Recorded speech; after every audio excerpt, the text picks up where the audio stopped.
اعوذ باللہ من الشیطان الرجیم بسم اللہ الرحمن الرحیم وبہ نستعین وہو خیر المعین۔ جب محرم الحرام کا مہینہ آتا ہے تو یقیناً ہر مسلمان کا یہی دل چاہتا ہے کہ وہ عطرت رسول، نواسے رسول اور اولاد رسول کی معرفت اور زیادہ حاصل کرے اور ان سے قربت حاصل کرنے کی کوشش کرے۔ اور جو مہینہ محرم کا مہینہ ہے، جس کے نام میں ہی یہ پیغام ہے کہ یہ احترام اور امن کا مہینہ ہے، تو ہم جب اس مہینے میں داخل ہوں تو ہم بھی اس قابل بنیں، محترم بنیں، امن اور پیس اور سکون دوسروں کو پہنچائیں۔ اور اس مہینے میں جہاں مجھے یہ توفیق ملی ہے کہ میں تمام مجاہدین کربلا کے ذکر کو تو بیان نہیں کر سکتی، لیکن ان میں سے ان خواتین کا ذکر کروں جنہیں ہم کربلا کی مجاہد شجاع خواتین کا لقب دیتے ہیں۔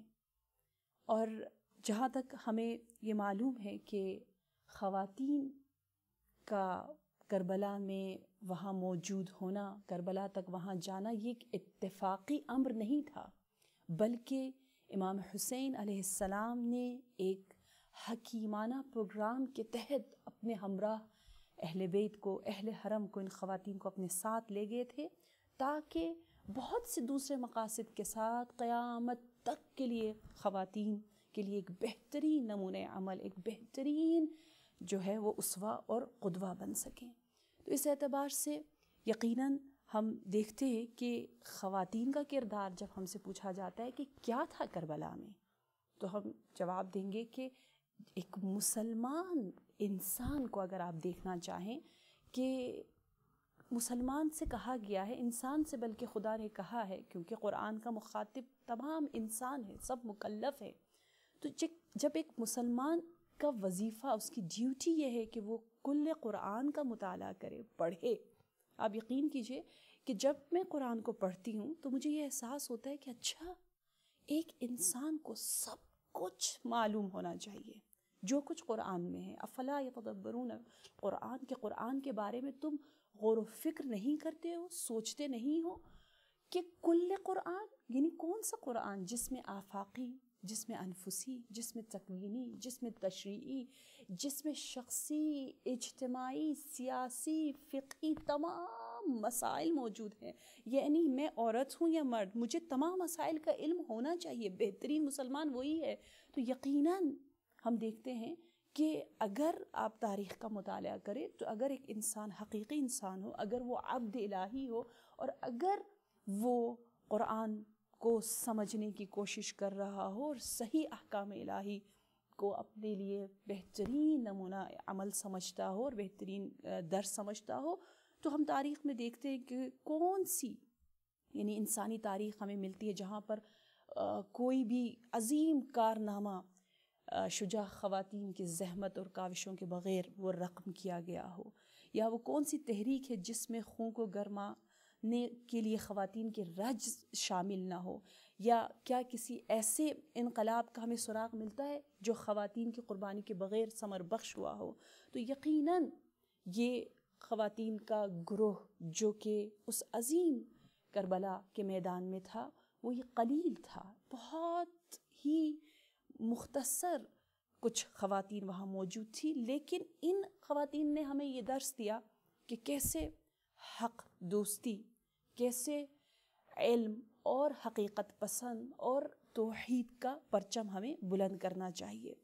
اور یہاں یہ خواتین ہمیں یہ بھی درس دے رہی ہیں کہ عورت معاشرے کا کوئی عضو معطل نہیں ہے، کہ اس کو اپنے معاشرے سے بالکل ہی دینی اور معاشرے کے اجتماعی مسائل سے بے خبر غفلت کے ساتھ زندگی بسر کرنا چاہیے، بلکہ ہم دیکھتے ہیں کہ سب سے پہلے جس ہستی کا ہم ذکر کریں گے وہ یقیناً ان خواتین کربلا میں سے سیدۃ الاسراء، سیدہ زینب، وہ صدیقہ صغریٰ، وہ شریکۃ الحسین کا ذکر ہے۔ اور جیسا کہ میں نے آپ کو کہا وہ شریکۃ الحسین ہے، اور اس میں ہم سب سے ابتدا میں یقیناً زینب سلام اللہ علیہا کا ذکر کریں گے، اور اس کے بعد امام کی دوسری بیٹیاں، امام کی بہت سی بیٹیاں کربلا میں تھیں. کیوں ہم ان کا ذکر کریں گے؟ کہ مجھے پتہ ہے ہم لوگ ماشاءاللہ ان ایام میں بہت زیادہ ذکر سنتے ہیں نا، بار بار ان اسیروں کا ذکر سنتے، ان کی تمام شجاعتوں کا، ان کے جہاد کا، ان کی تمام کاوشوں کا، لیکن ہمیں شاید اتنی معرفت نہیں. بعض بیویوں کا ہم نے نام سنا ہے، اور صرف بعض بیویوں کے صرف مصائب اور جو مصیبتیں جو کربلا میں ان پہ ٹوٹی ہیں صرف ان پہلوؤں کے بارے میں ہم جانتے ہیں، لیکن دوسرے پہلوؤں سے ہم غافل ہیں.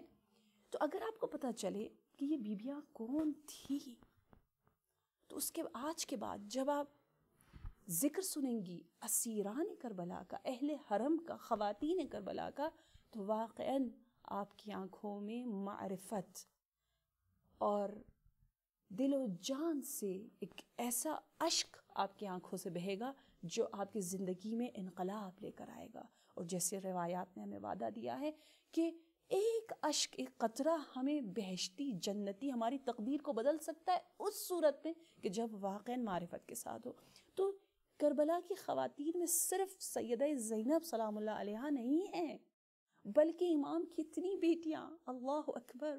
میں نے جب تاریخ مطالعہ کیا تو میں نے دیکھا کہ فاطمہ نام کی امام کی 3-4 بیٹیاں، امام حسن کی بیٹی بھی ہے، امام حسین کی بیٹی کا نام بھی فاطمہ ہے، اور اسی طرح امام علی کی بیٹی کا نام بھی فاطمہ ہے. ایسی عظیم ہستیاں ان اسیروں میں شامل ہے کہ انسان واقعاً دل و جان سے گریہ کرتا ہے، اور واقعاً اس کو مظلومیت کا احساس ہوتا ہے کہ یہ کیسی ہستیاں تھیں.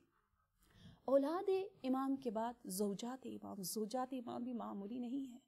ہم آپ کو ان کے فضائل کا بھی بتائیں گے.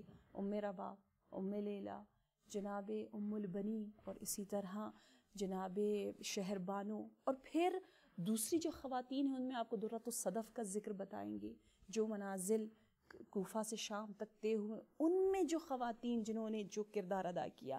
بلکہ ہم آپ کو ابتدا سے لے چلیں گے کہ جب بصرہ سے والی بصرہ کو کوفہ کی جانب بھیجا جاتا ہے تو بصرہ میں کون تھا امام کے چاہنے والوں کا میزبان؟ ماریہ نام کی ایک خاتون ہے.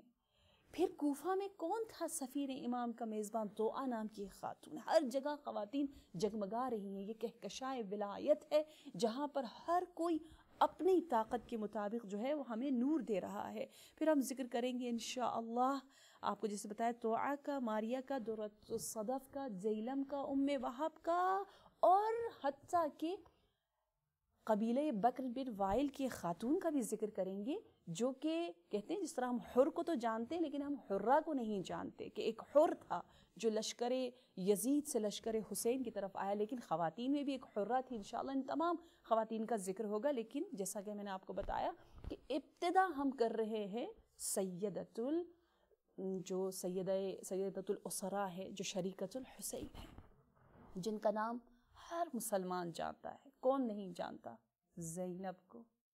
یہ نام ہی اتنا پیارا ہے، ہماری جانیں واقعاً قربان ہو. یہ مبالغہ نہیں، یہ تعارف نہیں، کہ زینب یہ نام ہی ایک ہمیں عظیم درس فکر، درس عمل، درس عبادت، درس بندگی، درس کمال دے رہا ہے. یہ نام ایک معمولی نام نہیں، ایک آسمانی، ملکوتی، الہی نام ہے. اور یہ نام ہمیں کہہ رہا ہے، دیکھو گویا زینب کہہ رہی ہے کہ جب بھی آج کے بعد میرا نام لو تو تمہارے بدن میں اور تمہارے وجود میں ایک انقلاب واقعاً برگزار ہونا چاہیے، کیونکہ یہ انقلاب لانے والی سیدہ ہیں اور جناب فاطمہ الزہرا کی بیٹی ہیں. تو اس حوالے سے انشاءاللہ ہم صرف ایسی بے مقصد بے روح نام نہ رکھیں. ہم نے ایسی اپنی بیٹیوں کا نام، اپنا نام زینب رکھ دیا نہیں. رہ گئی رسم ازاں روح بلالی نہ رہی، فلسفہ رہ گیا تلقین غزالی نہ رہی، کہ رسم ازاں ابھی بھی باقی ہے لیکن وہ روح بلالی نہیں. نام ابھی بھی بہت سے لوگوں کا زینب ہے، فاطمہ ہے، محمد ہے، علی ہے، لیکن وہ روح کہ جب کوئی اپنے آپ کو زینب کہے، فخر کریں کہ ہاں زینب تھی، مجھے بھی زینب بننا ہے. زینب کا مطلب کیا ہے؟ بچہ انشاءاللہ جانتا ہے. آج کل بہت علم و آگاہی کا دور اور زمانہ ہے. کون نہیں جانتا کہ زینب یعنی وہ شخصیت، وہ ہستی جس نے اپنے باپ بھی معمولی نہیں، امام الاولین ہے، جو اولین امام ہے، جو حقیقتاً امام المتقین ہے، کہ ایسے باپ کے دل کو جیتنے والی